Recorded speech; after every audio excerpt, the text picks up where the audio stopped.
Isang araw bago ang Holy Week, nagtitipon-tipon ang mga kababaihan ng Baliwag, Bulacan para sa kanilang tradisyon na kung tawagin ay Viernes Dolores.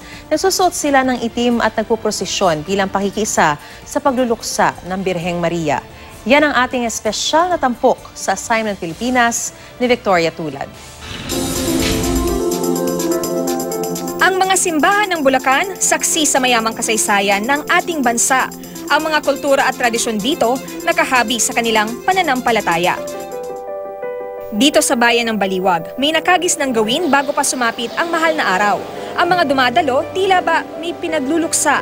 Hindi libing ang pupuntahan nila, kundi isang prosesyon.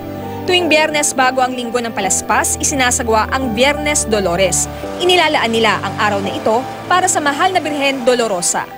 Ang mahal na Birheng Dolorosa ay siya yung ina ni Jesus.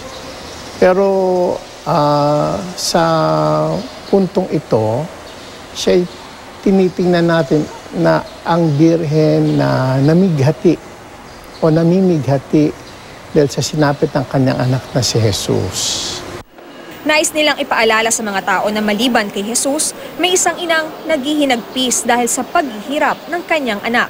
Pagdating po ni Father Bobby po, year 2011, yung unang mahal na araw po ni Father po dito sa aming parokya po, napag-usapan po namin ni Father na kung pwede pong simulan po yung debosyon po sa Dolorosa. Kaya naisip nilang iprosesyon ang kanilang mahal na patron na si Birhen Dolorosa. Sinuotan nila ito ng itim na belo, simbolo ng kanyang pagluluksa. Yung unang Viernes Dolores po na yon is sinuotan po ng 20 yardang belo ang mahal na Birhen.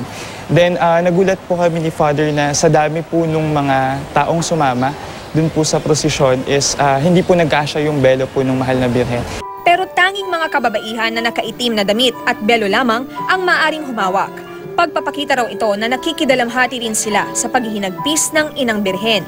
Pagkabalik sa simbahan, isa-isa nang hahalik ang mga deboto sa kamay ng imahen. Pagkatapos nito, unti-unti na siyang ipapasok sa loob ng simbahan. Tanging imahen lang ang maaring pumasok sa simbahan. Ito'y para raw magkaroon ng oras ang Birhen Dolorosa na mapag-isa. Ilan sa mga deboto, inihahalin tulad ang kanilang buhay kay Birhen Dolorosa, gaya ni Nanay Erlinda. Gaya raw ng Birhen Dolorosa, nawalan din siya ng anak na labis din niyang dinamdam. Nung mawala na siya, may nagsabi nga sa akin, magnobena ako. Para akong, saka nung magkursilyo ko, marami kong natutuhan. Parang ako talagang napalapit na sa kanila. Si Aling Cecil naman, may naaalala raw tuwing mapapanood ang pagpasok ng Birhen Dolorosa sa simbahan. Kasi ako, I wanted to be a sister.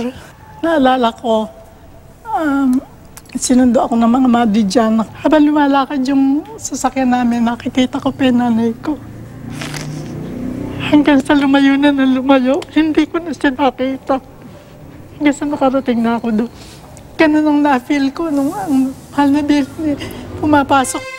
Bago o lumamang tradisyon, pagdating sa masidhing debosyon, kilala dyan ang mga taga-Baliwag, Bulacan na hindi lang daw nila isinasagawa tuwing Kwaresma, kundi sa araw-araw na pamumuhay.